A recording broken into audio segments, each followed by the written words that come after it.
19h, merci de nous rejoindre sur Al24 News. Madame, monsieur, bonsoir. Voici les titres de l'actualité. Victoire nette et sans bavure de l'équipe nationale face au Niger, 5-0 en demi-finale du championnat d'Afrique des Nations. Des joueurs locaux, les poulains de Majid Bouguera, compostent leur ticket pour la finale du tournoi.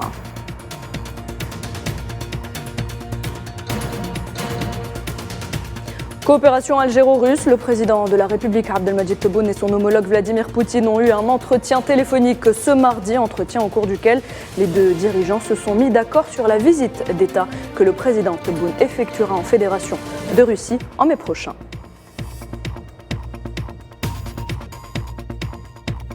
Drame au Burkina Faso, 2 attaques terroristes ont ciblé une unité de combat dans le nord du pays, faisant 28 morts, dont 10 gendarmes.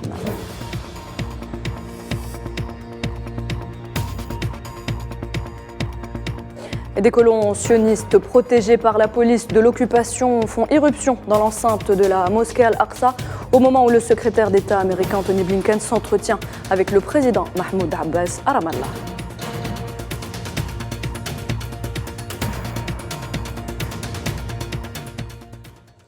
C'est chose faite, on s'attendait à une bonne réaction et finalement on l'a eu. Ce soir, la sélection algérienne a étrillé le Niger 5-0 en match de demi-finale du championnat d'Afrique des Nations des joueurs locaux. On connaîtra notre adversaire en finale lors de la seconde demi-finale prévue ce soir au stade Nelson Mandela, une rencontre entre le Sénégal et Madagascar.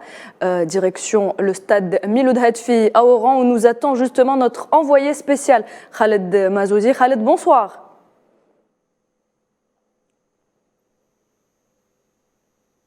Alors, nous le disions, Khaled, victoire nette et sans bavure pour l'Algérie. Les hommes de Majid Bouguera ont sorti le grand jeu. Ils arrachent une qualification méritée.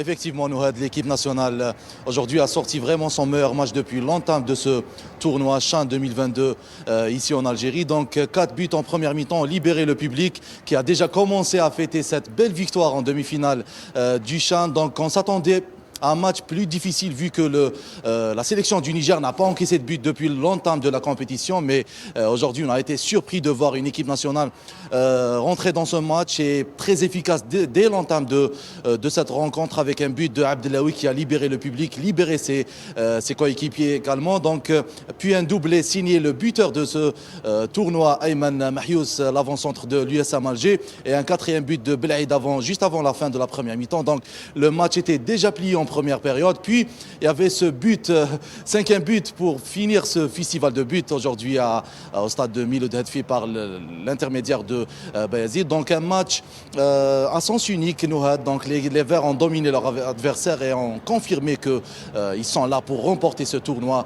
en terre algérienne et c'est vraiment mérité vu l'amélioration du rendement de l'équipe depuis l'entame du tournoi et aujourd'hui on a vu vraiment, et sur tous les plans physiques, mental, tactique, on a vu le meilleur match de l'équipe d'Algérie. Et c'est la joie ici à Oran et en toute l'Algérie. Très bien, merci Khaled Mazoudi. On vous laisse partir en zone mixte. Je rappelle que vous êtes notre envoyé spécial en direct d'Oran. L'autre demi-finale se jouera dans moins d'1 heure au stade Nelson Mandela ici à Alger entre le Sénégal, surprise de ce tournoi, et la sélection malgache. Et d'Oran, on revient justement à Alger, direction le stade Nelson Mandela qui abritera donc ce soir à 20h, je vous le disais, cette seconde demi-finale du tournoi. Salah Faisal, bonsoir. Bonsoir Nouhed. Alors on imagine que le stade Nelson Mandela a vibré au rythme de la qualification de l'Algérie en attendant bien évidemment la deuxième explication de ce soir qui promet du spectacle. Il faudra faire très attention à cette sélection malgache, Faisal. Alors, il y a quelques milliers de supporters qui ont fait le déplacement ici au stade Nelson Mandela. Une pierre deux coups plutôt, pour voir d'abord le match d'Algérie dans les écrans géants installés au stade Nelson Mandela. L'Algérie qui a battu 5-0 le Niger. L'équipe algérienne était soutenue, on va dire, ici au stade Nelson Mandela par les milliers de supporters algériens qui ont vibré à chaque but de l'équipe d'Algérie et qui ont aussi hurler et chanter la victoire d'Algérie. Concernant le deuxième match, vous parlez bien de la sélection malgache. La sélection malgache est la sélection qui a marqué plus de buts dans ce tournoi. 11 buts pour cette sélection malgache. Madagascar, c'est une équipe redoutable, c'est une équipe qui sait attaquer, c'est une équipe aussi qui sait défendre. C'est une équipe qui a gagné des adversaires vraiment, on va dire, qu'ils ont été favoris à l'image du Ghana. Et de l'autre côté, on a le Sénégal. Le Sénégal, vous avez dit que c'était une surprise. Le Sénégal, je pense que c'est une équipe costaud, c'est une équipe qui est forte physiquement, c'est une équipe qui sait aussi marquer. On a vu ça devant la Côte d'Ivoire. Le deuxième match face à l'Ouganda, ils sont tombés face à l'Ouganda. Mais aujourd'hui, c'est un autre match, c'est une demi-finale. Ils sont à un pas de la finale. Et quand on dit finale, on dit trophée. Et quand on dit trophée, on dit aussi le prix qui était augmenté par la Confédération africaine de football, qui est 2 millions de dollars. Très bien, merci Salah Faisal. Donc, on vous retrouvera un peu plus tard pour plus de détails. Je rappelle que vous étiez en direct du stade Nelson Mandela. L'actualité, c'est également cet entretien téléphonique du président algérien Abdelmadjid Tebboune et de son homologue russe Vladimir Poutine ce mardi, entretien au cours duquel les deux dirigeants ont évoqué les relations bilatérales qui lient l'Algérie et la Russie, notamment les perspectives de coopération énergétique entre les deux pays. Les deux présidents ont également évoqué la prochaine réunion du grand comité mixte algéro-russe et se sont mis d'accord sur la visite d'État que le président Abdelmadjid Tebboune effectuera en Fédération de Russie en mai prochain. Le président Tebboune, qui par ailleurs a reçu ce mardi Cheikh Jassim Ben Hamed Al Thani, représentant personnel de l'émir de l'État du Qatar, Cheikh Tamim Ben Hamed Al Thani. L'audience s'est déroulée au siège de la présidence de la République en présence du directeur de cabinet à la présidence de la République, Abdelaziz Khalaf. Drame au Burkina Faso, 2 attaques terroristes ont ciblé une unité de combat dans le nord du pays et des civils dans le sud du pays, faisant 28 morts, dont 10 gendarmes et plusieurs blessés.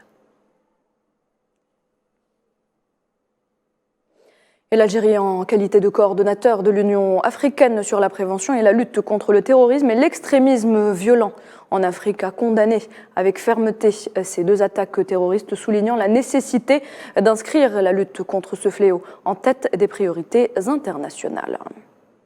Toujours en Afrique, après la France, c'est au tour de l'Allemagne de se diriger vers un retrait de ses troupes au Mali. Selon une interview du ministre allemand de la Défense, Boris Pistorius, le gouvernement allemand envisagerait de retirer ses troupes du Mali avant mai 2024.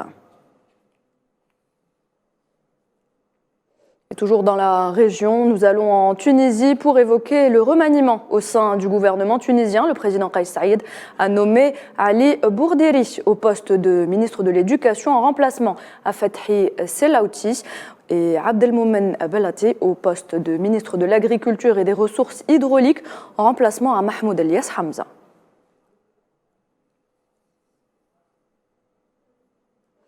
Le Maroc, au cœur des discussions de la commission en charge de l'affaire d'espionnage Pegasus au Parlement européen qui se réunira le 9 février prochain. Selon une source européenne citée par un média belge, un panel d'experts sera donc invité à discuter du cas marocain.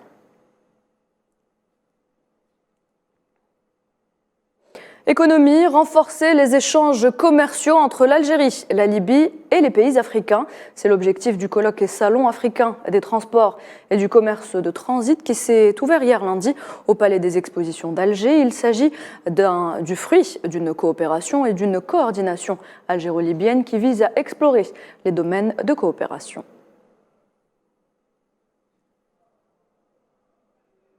Et je vous le disais en titre, la situation ne s'améliore pas en Palestine occupée. Ce matin, des colons sionistes protégés par la police de l'occupation ont fait irruption dans l'enceinte de la mosquée Al-Aqsa à Al-Quds occupée. Ils y ont exécuté des rituels et des prières talmudiques. Pendant ce temps, le secrétaire d'État américain est arrivé à Ramallah ce mardi où il s'est entretenu avec le président palestinien Mahmoud Abbas.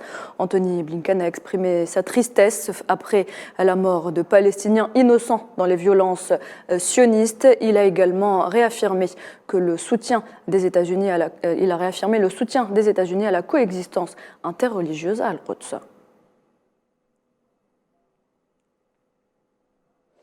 Retour en Algérie pour évoquer les travaux de la 17e conférence de l'Union des parlements des États membres de l'Organisation de la coopération islamique. Les travaux ont pris fin hier soir à Alger. La conférence a été sanctionnée par la déclaration d'Alger qui a mis en avant le soutien à la revendication concernant l'obtention par la Palestine de la qualité de membre à part entière aux Nations Unies, tout en appelant la communauté internationale à une action urgente pour la protection des civils palestiniens et de leurs lieux saints. Nariman Zekar. Le monde musulman et les enjeux de la modernisation et du développement, tel était le slogan de la 17e conférence de l'Union des parlements des États membres de l'Organisation de la coopération islamique qui s'est achevée lundi soir au Centre international des conférences d'Alger. L'événement ponctué à sa clôture par la déclaration d'Alger qui a mis en avant le soutien à la revendication concernant l'obtention par la Palestine de la qualité de membre à part entière aux Nations Unies, tout en appelant la communauté internationale à une action urgente pour la protection des civils palestiniens et de leurs lieux saints. Du côté palestinien, l'Union a appelé les différentes factions au respect de cette déclaration et à la poursuite de leurs efforts pour faire face aux politiques de l'entité sioniste et ses pratiques illégales, notamment ses violations contre la mosquée Al-Aqsa, en sus des violences contre les fidèles désarmés. Ils ont plaidé dans ce sens à l'arrêt immédiat de la violation par les sionistes au droit international, la levée de l'embargo imposé à Gaza, ainsi que la suspension de toutes les activités expansionnistes mettant fin à l'oppression exercée contre les civils palestiniens. Les participants à la conférence n'ont également pas manqué de saluer la signature par les factions palestiniennes de la déclaration d'Alger, une initiative qui a permis de mettre fin à une division et de constituer une plateforme solide pour réaliser l'unité palestinienne. Attentat au Pakistan, l'Algérie a vivement condamné cet attentat qui a visé hier lundi une mosquée au Pakistan et fait des dizaines de morts et de blessés, réitérant son appel à renforcer l'action au double plan régional et international pour l'éradication du fléau du terrorisme. On reste justement au Pakistan où le bilan provisoire de l'explosion est passé de 4 à 95 morts, tandis que les opérations de secours se poursuivent selon des responsables hospitaliers et policiers.